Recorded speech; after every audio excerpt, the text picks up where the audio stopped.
Assalamualaikum warahmatullahi wabarakatuh. Perkenalkan, nama saya Muhammad Dewi Firdaus, NPM 41818219400061. Saya ingin menjelaskan pertanyaan tentang sistem otot. Apa itu otot? Otot jaringan kontraktil khusus pada hewan yang memungkinkan terjadinya gerakan. Secara detail, otot terdiri dari sel-sel khusus yang disebut serat otot atau muscle fibers atau myoset. Serta serat otot ini memiliki kemampuan unik untuk memendek atau berkontraksi dan memanjang atau relaksi, menghasilkan gaya yang dapat menggerakkan tulang, memompa darah, atau menggerakkan organ dalam. Setiap serat otot mengandung protein kontraktil utama, yaitu aktin, filamen tipis, dan miosin, yang tersusun dalam unit-unit fungsional yang disebut otot. Selain protein kontraktil, serat otot juga mengandung protein regulator seperti tropomyosi dan troponin yang berperan dalam mengontrol interaksi aktin dan miosin.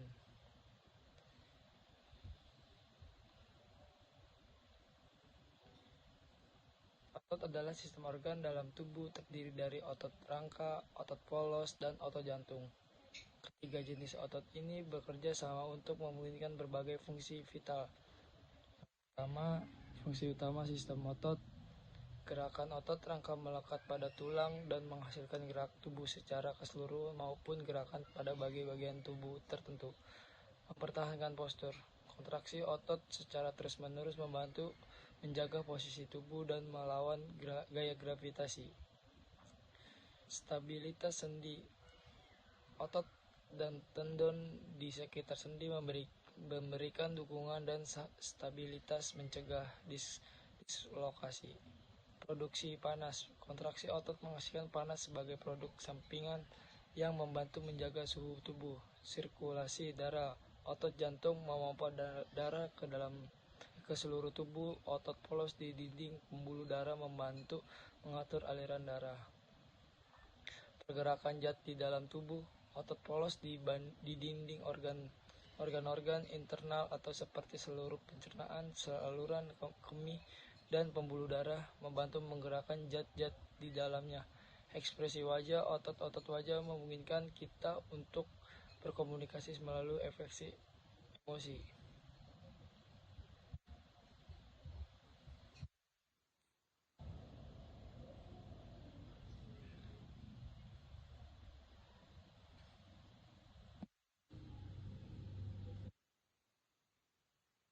Stress reflex juga berperan dalam plyometrics, peregangan otot yang cepat mengaktifkan musculus sphincter, reseptor pergerakan di dalam otot yang mengirimkan sinyal ke sumsum tulang belakang, memicu kontraksi refleks yang kuat pada otot yang sama.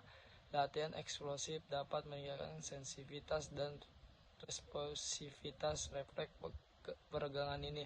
Peningkatan efisiensi sistem energi anaerobik. Latihan eksplosif sangat bergantung pada sistem energi fosgen atau kreatin fosfat.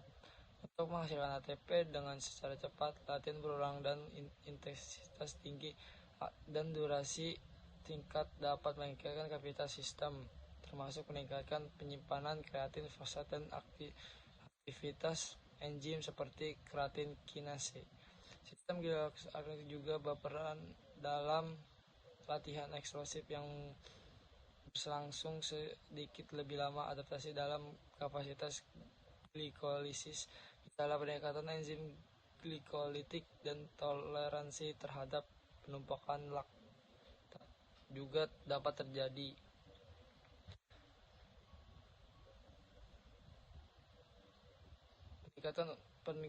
Peningkatan rekrutan unit motorik aktivitas secara sinkron dari sejumlah besar unit motorik tipe 2. Peningkatan aktivitas otot yang cepat dan kuat. Kontraksi secara otot yang sangat cepat dan menghasilkan gaya yang besar dalam waktu singkat. Peningkatan penggunaan sistem fosfagen, degradasi cepat kreatin fosfat untuk menyediakan ATP. Peningkatan aktivitas refleks pegangan atau pada plyometrics. Adaptasi jangka panjang terhadap latihan eksplosif. Peningkatan kekuatan dan daya power. Daya adalah hasil dari kekuatan dan kecepatan. Power, force, velocity. Latihan eksplosif secara efektif meningkatkan daya otot. Peningkatan kecepatan gerakan, kemampuan untuk menghasilkan gerakan yang cepat, meningkatkan tinggi lompat dan jarak lempar tergantung jenis latihannya. Peningkatan performa dalam aktivitas olahraga yang membutuhkan kekuatan dan kecepatan.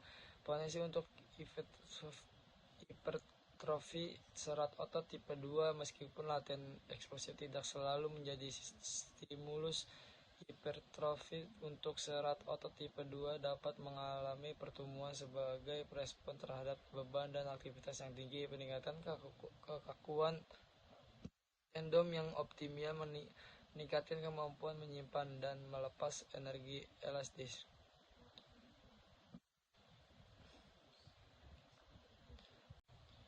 Tentu mari kita bahas pertanyaan nomor 11 secara detail. 11. Latihan eksplosif otot secara fisiologi. Jelaskan secara detail. Latihan eksplosif otot adalah jenis latihan yang bertujuan untuk menghasilkan kekuatan dan kecepatan kontraksi otot dalam waktu yang sangat singkat. Contoh latihan eksplosif meliputi plyometrics atau lompatan, lemparan beban ringan dengan kecepatan maksimal, dan fase mengangkat beban yang cepat dalam latihan kekuatan seperti power clean dan snatch. Secara fisiologis, latihan eksplosif melibatkan adaptasi dan mekanisme khusus dalam sistem neuromuskular. Mekanisme fisiologis yang terlibat dalam latihan eksplosif: rekrutmen untuk motorik secepat atau fast twitch motor unit recruitment. Latihan eksplosif secara primer melatih secara otot tipe 2, terutama tipe 5 dan tipe IIA. Secara otot tipe 2 memiliki kemampuan untuk berkontraksi dengan cepat dan menghasilkan kekuatan besar dalam waktu singkat.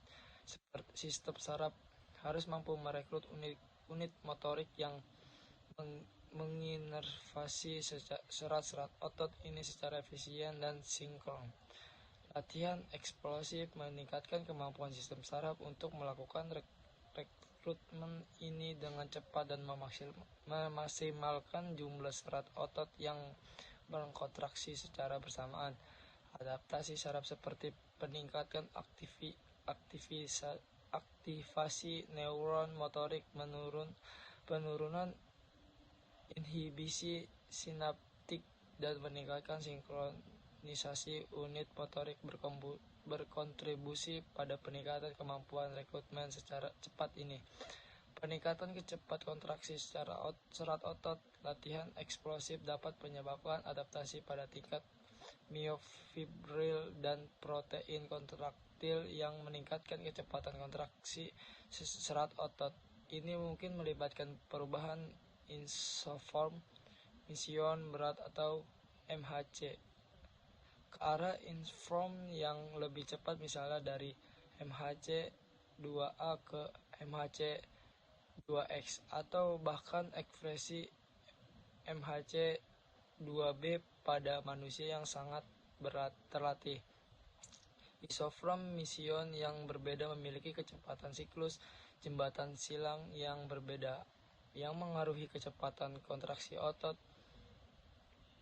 Peningkatan aktivitas enzim ATPase myosin juga dapat berkontribusi pada kecepatan kontraksi yang melebihi tinggi karena enzim ini berperan dalam hidrolisis ATP yang menyediakan energi untuk siklus jembatan silang. Peningkatan kemampuan menyimpan dan melepas energi elastis. Latihan plyometrics secara khusus memanfaatkan kemampuan otot dan tendon untuk menyimpan energi elastis selama fase peregangan eksentrik yang cepat, misalnya saat mendarat dari lompatan dan kemudian melepaskan secara eksplosif selama fase pemendekan konsentrik. Saat melompat kembali, tendon sebagai jaringan ikat elastis memainkan peran penting dalam menyimpan dan melepaskan energi. Latihan plyometris dapat meningkatkan kekakuan dan efisien tendon dalam mentransfer gaya, refleks, peregangan, stretch. Lanjut 18, jelaskan jenis kontraksi otot pada manusia. Kontraksi isotonik eksentrik, otot memanjang saat masih menghasilkan gaya, misalnya menurunkan beban secara terkontrol saat melakukan disc-crawl atau berjalan menyusuri bukit. Kontraksi eksentrik seringkali menghasilkan gaya yang lebih besar yang dapat menyebabkan lebih banyak kerusakan otot dan nyeri setelah latihan. Kontraksi isometrik, kontraksi di mana panjang otot tetap sama saat menghasilkan gaya, misalnya mencoba mendorong dinding atau memegang beban pada posisi tepat. Tidak ada gerakan sendi yang signifikasi terjadinya. Kontraksi isokinetik, kontraksi di mana kecepatan gerakan tetap konstan sepanjang rentang gerak. Jenis kontraksi ini biasanya terjadi dengan menggunakan peralatan khusus yang mengontrol kecepatan gerakan. Contohnya adalah latihan dengan mesin isokinetik. Kontraksi isokinetik banyak gerakan sehari-hari dan olahraga melibatkan kombinasi kontraksi isentrik dan isometrik. Misalnya saat mengangkat beban, otot mungkin berkontraksi isometrik untuk menstabilkan sendi sebelum melakukan kontraksi isonotik konsentrik untuk mengangkat beban. 19, jelaskan sumber energi untuk kontraksi otot. Otot membutuhkan energi dalam bentuk adenosine trifosfat atau ATP untuk berkontraksi dan relaksi. Ada 3 jalur utama untuk menghasilkan ATP untuk aktivitas otot. 1. Sistem fosfagen atau kreatin fosfat. Ini adalah sistem energi tercepat dan digunakan untuk aktivitas intensitas sangat tinggi dan durasi sangat singkat, sekitar 10-15 detik, seperti sprint singkat atau angkat berat maksimal. Kreatin fosfat atau CP adalah molekul berenergi tinggi yang menyimpan fosfat ketika ATP dibutuhkan dengan cepat. Enzim kreatin kinase memindahkan gugus fosfat dari CP ke ADP atau adenosine trifosfat untuk menghasilkan ATP. Reaksi atau kreatin fosfat plus ADP. Sistem ini tidak memerlukan oksigen atau anaerobik. 2. Glikolisis anaerobik, sistem asam laktat. Sistem ini terjadi sumber energi utama untuk aktivitas intensitas tinggi yang berlangsung dari sekitar 30 detik hingga 22-3 menit, seperti dari lari 400 meter atau set latihan beban yang lebih panjang. Glikolisis adalah pemecah glukosa atau glikogen yang disimpan di otot dan hati menjadi pirufat dalam sitoplasma sel. Proses ini menghasilkan sejumlah kecil ATP. Jika oksigen tidak tersedia dalam jumlah yang cukup, seperti selama latihan intensitas tinggi, pirufat menjadi asam laktat. Menumpukan asam laktat dapat menyebabkan kelelahan otot. Respirasi aerobik, sistem oksidatif. Ini adalah sistem energi untuk aktivitas intensitas rendah hingga sedang yang berlangsung lebih dari beberapa menit, seperti lari jarak jauh, bersepeda, aktivitas sehari-hari. Respirasi aerobik terjadi di dalam mitokondria dan membutuhkan oksigen. Ia melibatkan pemecahan glukosa, asam lemak, dan protein dalam kondisi tertentu untuk menghasilkan ATP dalam jumlah yang sangat jauh lebih besar dibandingkan dengan glikolisis. Anaerobik sekitar 32-30 molekul ATP per molekul glukosa.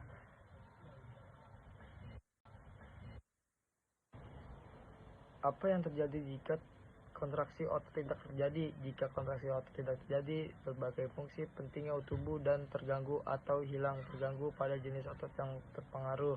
Otot rangka, tidak ada gerakan tubuh, tidak dapat bergerak, berjalan, berlari, dan mengangkat beban, angkat benda, atau melakukan aktivitas fisik lainnya. Tidak dapat mempertahankan postur tubuh, akan lemas dan tidak dapat mempertahankan posisi tegak atau duduk. Kesulitan bernapas, otot-otot pernapasan, diafragma, dan otot interkostal tidak dapat berkontraksi untuk memungkinkan inhalasi dan ekshalasi yang normal, kesulitan berbicara dan menelan. Otot wajah, lidah, dan tenggorokan tidak dapat berkontraksi untuk menghasilkan suara dan menggerakkan makanan. Tidak dapat ekspresi wajah, komunikasi nonverbal melalui ekspresi wajah yang akan hilang. Otot polos, gangguan pencernaan, peristaltik kontraksi otot polos di saluran pencernaan yang mendorong makanan akan berhenti, menyebabkan gangguan pencernaan,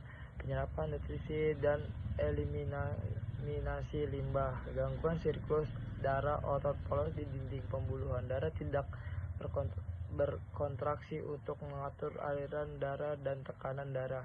Gangguan pernapasan, kontraksi otot pada di saluran pernapasan yang mengatur diameter saluran udara akan terganggu. Gangguan fungsi kandungan kemih dan organ produksi. Kontraksi otot polos yang mengontrol pengosongan kandung kemih dan fungsinya organ produksi akan terganggu.